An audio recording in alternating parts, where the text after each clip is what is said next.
तो अब बात तहव्वुर राणा की कर लेते हैं। तो तहव्वुर राणा से जुड़ी कुछ तस्वीरें अब सामने आई है। अमेरिकी एजेंसी के द्वारा भारतीय जांच एजेंसी को ये तस्वीरें सौंपी गई है। ये तस्वीर उस वक्त की है जब दोनों जो जांच संस्थान है यानी एनआईए और उनकी तरफ से जो जांच एजेंसी थी, जब तहव्वुर राणा को सौंप रही थी तो उस वक्त की तस्वीरें सामने आई है। तो अमेरिका से ये तस्वीरें सामने आए। आतंकी तहव्वुर राणा को आप देख पा रहे हैं किस तरह से जांच एजेंसियों ने, अमेरिकी जांच एजेंसी ने जब भारतीय जांच एजेंसी को तहव्वुर राणा को सौंपा था उस वक्त की तस्वीर अब सामने आई है। बेड़ियों में बंधा दिखाई दे रहा है तहव्वुर राणा। और दूसरी तस्वीर जब वो दिल्ली पहुंचा था तो उस वक्त की तस्वीरें भी हम आपको दिखा रहे हैं जब तहव्वुर को अमेरिका से दिल्ली प्रत्यर्पण कर लाया गया था।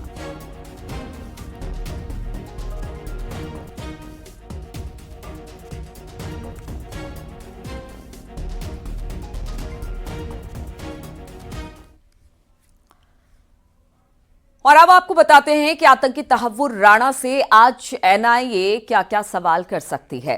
तो 26 नवंबर 2008 को तुम्हारी लोकेशन क्या थी, जो सवाल जवाब की पूरी लिस्ट बनाई गई है उसमें पहला सवाल कि 26 नवंबर 2008 को तुम्हारी लोकेशन कहाँ है, 2008 के दौरान तुम भारत क्यों आए थे, भारत में तुम किस किस से मिले, हमले के दौरान किस किस को कॉल किया गया, डेविड हेडली को कब से जानते हो, डेविड हेडली ने तुम्हें क्या बताया, डेविड हेडली भारत क्यों आया था, हमले में तुम्हारी हेडली की भूमिका क्या थी, डेविड हेडली को भारत भेजने में कैसे मदद की, लश्कर-ए तैयबा से क्या संबंध है तुम्हारे, हाफिज सईद से पहली बार कब मुलाकात हुई, लश्कर-ए तैयबा ने तुम्हें क्या जिम्मेदारी सौंपी थी, हाफिज के अलावा लश्कर में तुम किससे किसे जानते हो, लश्कर भारत के खिलाफ कैसे काम करता है, लश्कर-ए तैयबा के और कितने मददगार हैं, किन देशों में तुम्हें हथियार मिलते हैं, पाकिस्तानी सेना आईएसआई तुम्हारी कैसे मदद करता है, हमले का टारगेट कैसे चुनते थे तुम, आतंकियों को ट्रेनिंग कौन देता था, डॉक्टर से आतंकी कैसे बने, आईएसआई से संबंध तुम्हारे थे या फिर हेडली के थे, हमले में आईएसआई किस तरह से शामिल था, आईएसआई से मिर्जा इकबाल के अलावा और कौन कौन शामिल था, हमले में पाकिस्तानी सरकार की भूमिका क्या थी, हमले के दौरान आतंकियों को कमांड कौन करता था, आतंकी बनाने के लिए लड़कों को कैसे बरगलाते हो, क्या तुम्हें अपना गुनाह कबूल है।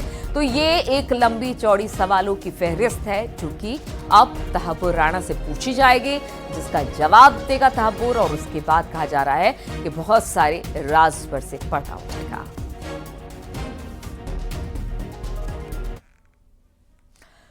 और बड़ी खबर, अमेरिका से भारत लाए गए मुंबई हमले के मास्टरमाइंड आतंकी तहव्वुर राणा को 18 दिन के लिए एनआईए की कस्टडी में भेज दिया गया है।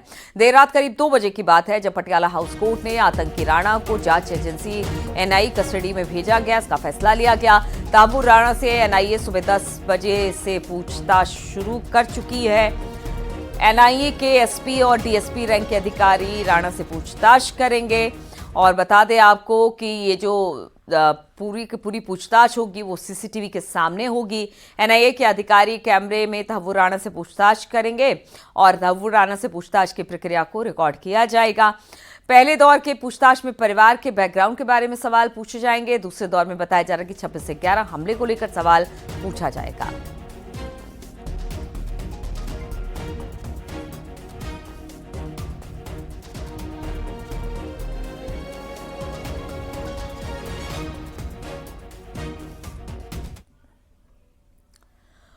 और कल देर रात तहव्वुर राणा पर पटियाला हाउस कोर्ट के बंद कमरे में सुनवाई हुई। एनआईए ने पुलिस हिरासत की मांग की करते हुए पुख्ता सबूतों का हवाला दिया। इसमें ईमेल्स जैसे सबूत भी दिए गए। एनआईए ने अदालत से कहा कि साजिश का पर्दाफाश करने के लिए आरोपी को हिरासत में लेकर पूछताछ करना जरूरी है।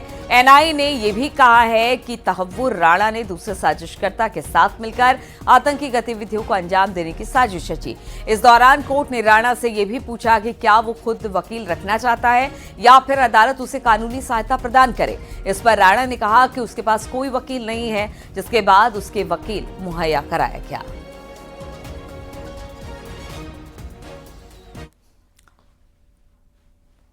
उधर तहव्वुर राणा पर अमेरिका से भी प्रतिक्रिया आई है। यूएस स्टेट डिपार्टमेंट की प्रवक्ता टैमी ब्रूस ने कहा कि अमेरिका और भारत आतंकवाद के वैश्विक संकट से निपटने के लिए मिलकर काम करेगा। The United States has long supported India's efforts to ensure those responsible for these attacks are brought to justice. And as President Trump has said, the United States and India we'll continue to work together to combat the global scourge of terrorism. उधर तहव्वुर राणा को लेकर कांग्रेस में दो फाड़ दिखाई दे रहा है। कांग्रेस नेता पृथ्वीराज चौहान ने कहा कि कसाब की तरह उसे भी पूरे ट्रायल का मौका मिलना चाहिए, जबकि सुशील कुमार शिंदे ने मौजूदा सरकार के काम की तारीफ की है। हमारी मांग है कि जिस तरह से अजमल कसाब के खिलाफ पूरे भारत के कानून के अंतर्गत जो पूरा मुकदमा चला है, कसाब को पूरा अपना बचाव करने का, अपने वकील देने का पूरा अधिकार था, उसने वकील दिए, उसको पूरा अपील करने का मौका मिला हाई कोर्ट में, फिर सुप्रीम कोर्ट में, उसके बाद उसको सजा हुई। तो इसी तरह से राणा का जब ट्रायल होगा, उसका जब मुकदमा चलेगा, तो इसी तरह से उसको पूरा कानूनी तरीके से अधिकार देकर उसको जो भी सजा हो उसको स्वीकार करना पड़ेगा। हमारे देश में कांगारू कोर्ट नहीं चलेगा। गवर्नमेंट ऑफ इंडिया में हम प्रयास कर रहे थे उसको लाने के लिए, क्योंकि ये 26/11 का जो मामला था वो डिगअप करना बहुत ज़रूरी है, आज भी ज़रूरी है। तो जो हमने उस वक्त जो केसेस चले, आपको पता होगा कि कसाब को फांसी दिया था, अफजल गुरु को फांसी दे दिया था, ये हमने किया था, वो भी सुप्रीम कोर्ट के डायरेक्शन से। और यूपी सरकार में मंत्री सतीश शर्मा ने कांग्रेस नेता पृथ्वीराज चौहान के उस बयान पर पलटवार किया जिसमें कहा था कि आतंकी तहव्वुर हुसैन राणा को कसाब की तरह कानूनी मदद मिले। मंत्री सतीश शर्मा ने कहा कि आतंकियों को बिरयानी खिलाना कांग्रेस का पुराना कल्चर है। देखिए, कांग्रेस जो है लगातार अपने तुष्टीकरण के नाम पर देश के अंदर आतंकवादियों और आतंक को पोषित करने का काम किया है, और इसी नाते उनके शासनकाल में बड़ी बड़ी घटनाएं हुआ करती थी।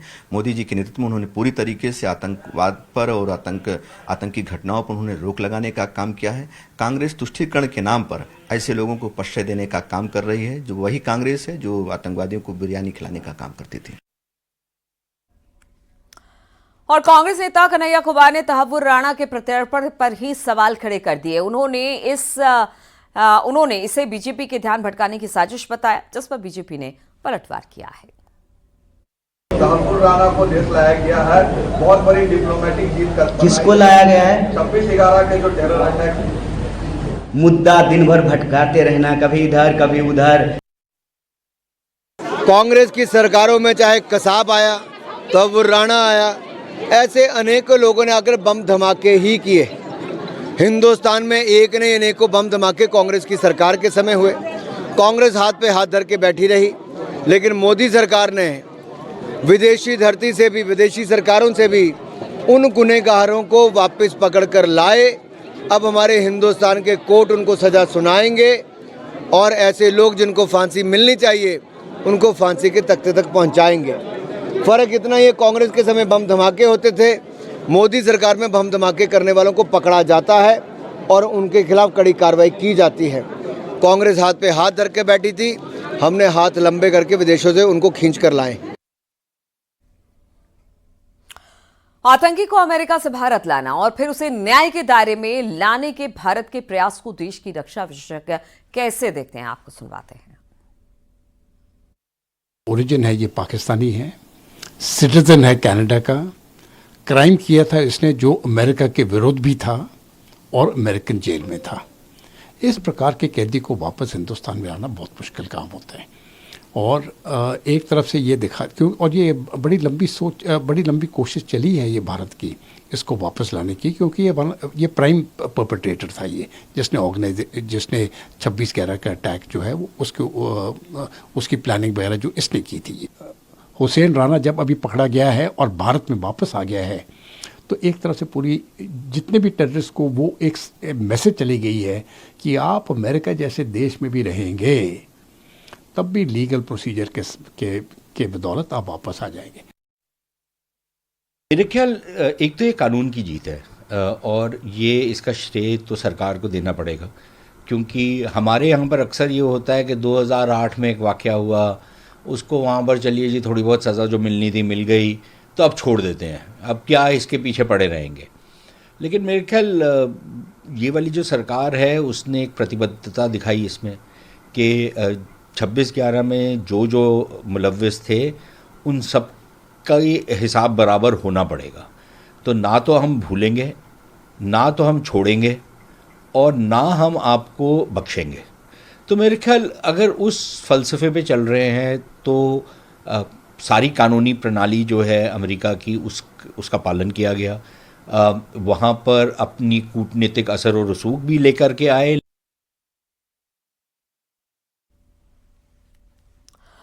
और आपको बता दें कि पाकिस्तान ने तहव्वुर राणा से पूरी तरह से पल्ला झाड़ लिया है। पाकिस्तान ने उसे कनाडा का नागरिक बताकर कहा कि इससे हमारा कोई लेना देना नहीं है।